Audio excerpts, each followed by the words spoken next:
Kami ingin meninggikan Engkau, sebab Engkau adalah Raja kami. Karena datanglah pada kami, kelahiran-Mu sebagai Juru Selamat yang Yesus. Haleluya. Di tempat ini Engkau terus bekerja, Engkau terus menjadi anak-anak-Mu yang ada di sini. Biarlah kekuasaan terus hidup dalam kehidupan. Oh haleluya Yesus. Bila saat kami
buat yang terhilang dalam kasih-Mu. Yang terhilang dapat kembali kepadamu. Dalam kasih-Mu dan karena kasih-Mu mempersatukan Allah dengan manusia. Kasih-Mu mempersatukan kami kembali dengan pencipta kami. Karena kasih-Mu Tuhan, kami dapat memanggil Engkau Aba Bapa. Tuhan, kami bersyukur karena Engkau telah datang kami Bapa. Engkau telah datang. Pujilah nama-Mu. Pujilah nama-Mu. Dalam nama Yesus kami berdoa. Nama Tuhan katakan, amin. Beri kemuliaan bagi Tuhan dengan tepuk tangan dulu. Silakan duduk.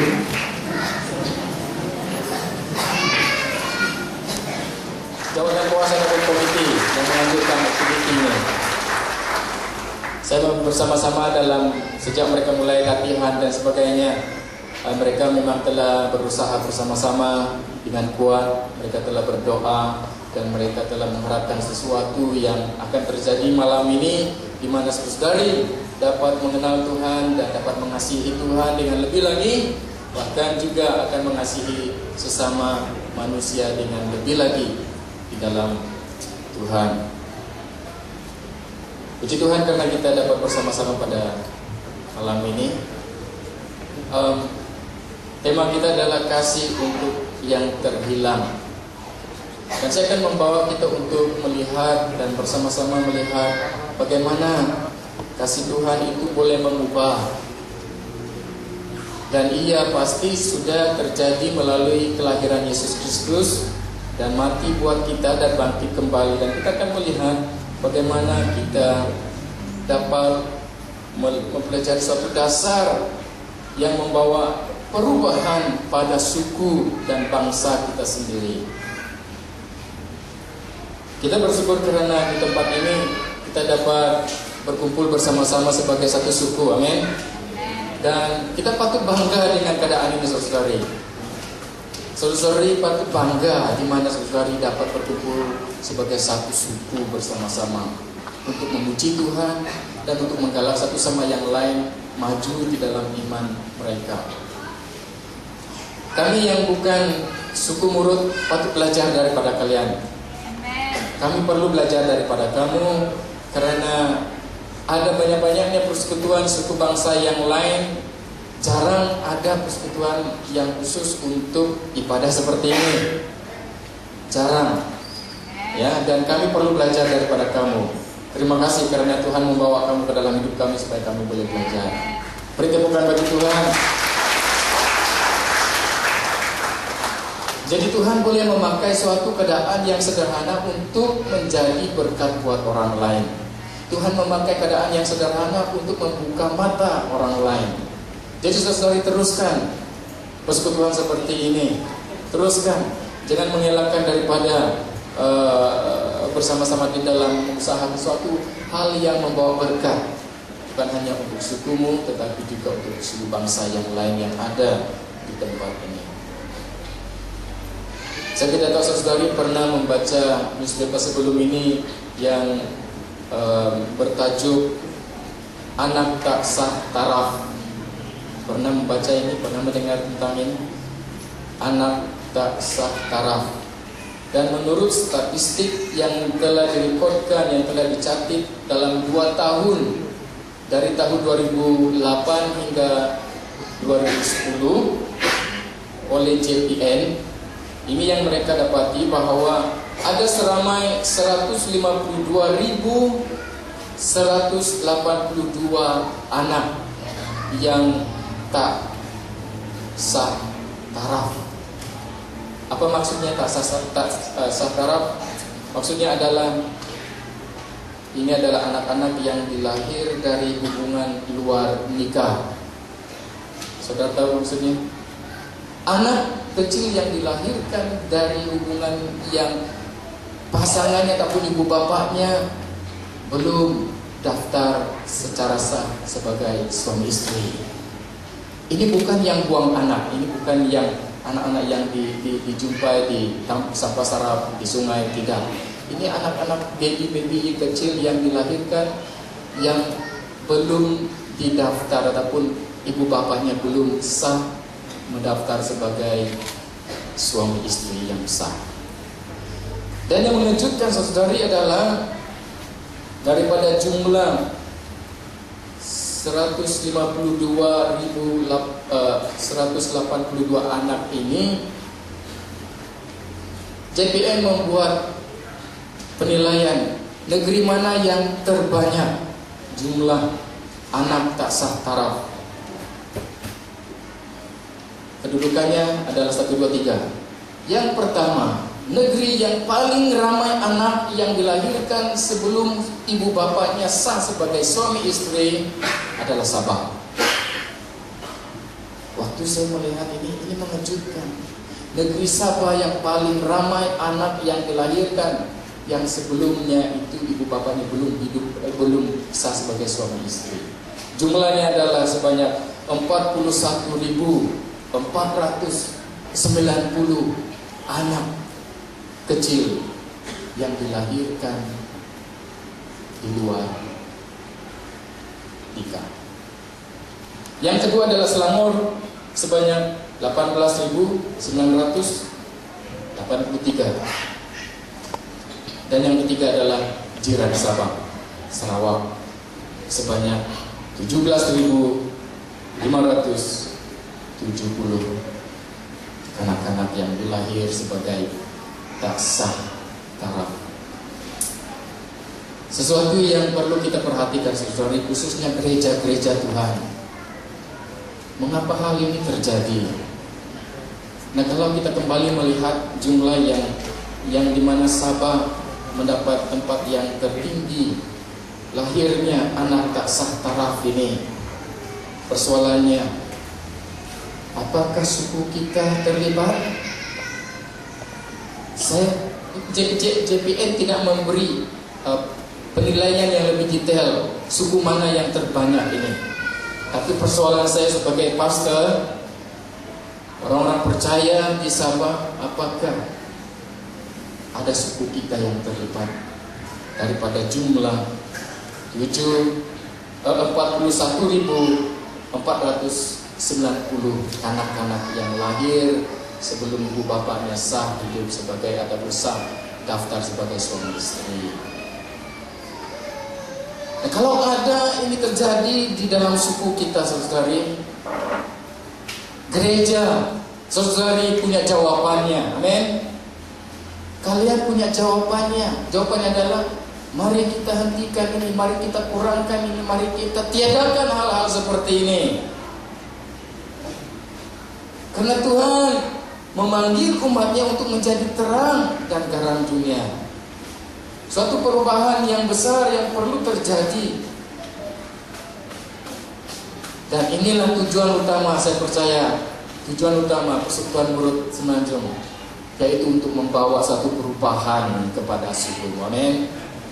Inilah tujuan utama mengapa perlu adanya persekutuan-persekutuan suku-suku seperti ini, supaya persekutuan itu akan membawa satu perubahan kepada anak-anak kita, perubahan kepada suku kita, perubahan kepada orang-orang kampung kita. Mari bersama-sama saya untuk melihat mengapa Yesus datang.